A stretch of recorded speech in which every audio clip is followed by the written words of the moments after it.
नमस्कार प्रेक्षकांनो, ठरलं तर मग मालिकेचा शेवट कशा प्रकारे होणार आहे हे आपण या व्हिडिओमध्ये बघणार आहोत.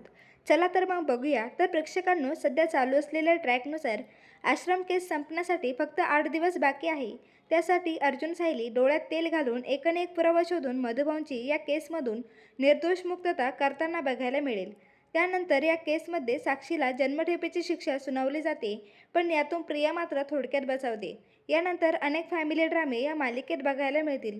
प्रत्येक फॅमिली ड्रामामधून प्रियाचे खोटेपणा समोर येत राहील आणि अखेरीस प्रियाचेही पितळ उघडं पडताना पाहायला मिळेल. आतापासूनच प्रतिमाला सायली आणि तिच्यात असलेली साम्यता दिसत आहे, पण प्रतिमाची मेमरी लॉस झालेली असल्यामुळे ती ठोसपणे सांगू शकत नव्हती. पण आता प्रियाचाच बावळटपणामुळे आता प्रतिमाची मेमरी पुन्हा येते. प्रिया प्रतिमाला घाबरून मारायची म्हणून तिला सुनाट ठिकाणी घेऊन जाते आणि तिथे काहीतरी पेटवून जाळ करून ठेवते. ते बघताच प्रतिमा आधी खूप घाबरते, पण नंतर मात्र तिला पहिलेही तिच्यासोबत असेच झाले होते हे तिला आठवते आणि या सगळ्यामुळे तिला पहिल्या सगळ्या गोष्टी आठवू लागतात. तेव्हा प्रिया प्रतिमेच्या डोक्यात मागून वार करते.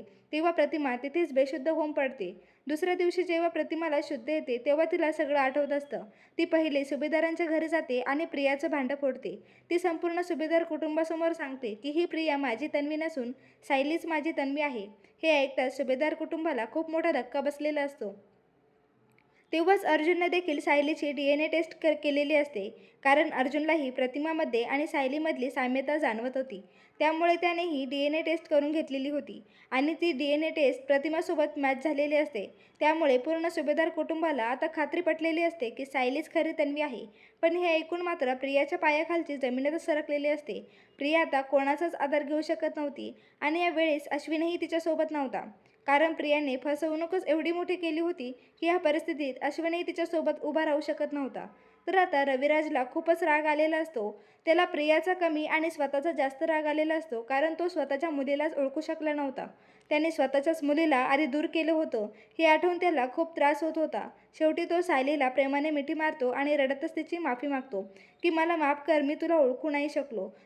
तर प्रतिमा ही सायलीला आईच्या मायेने घट्ट मिठी मारते. तर पूर्णा आजी म्हणते नियतीच्या मनात हेच होतं, प्रतिमाची तन्वीच माझ्या अर्जुनची बायको होणार होती आणि तेच झालं. तर आता इथे प्रियाचा खेळ संपलेला असतो. प्रियाला तांदळातल्या किड्यासारखं साईडला काढून फेकून दिलेलं असतं. रविराज पोलिसांना फोन करून प्रियाला लगेच पोलिसांच्या तावडीत देतो. तर अर्जुन सायलीचे सगळेजण लाड करत आनंदात मालिकेचा शेवट करतात. तर मालिकेच्या शेवटामधून मिळणारा महत्त्वाचा संदेश म्हणजे सत्य नेहमी जिंकतं. खोटं कितीही मोठं वाटलं तरी शेवटी सत्यच टिकतं. तर प्रेक्षकांनो, मालिकेतील हा शेवट तुम्हाला पाहायला आवडेल का? कमेंट करून नक्की सांगा.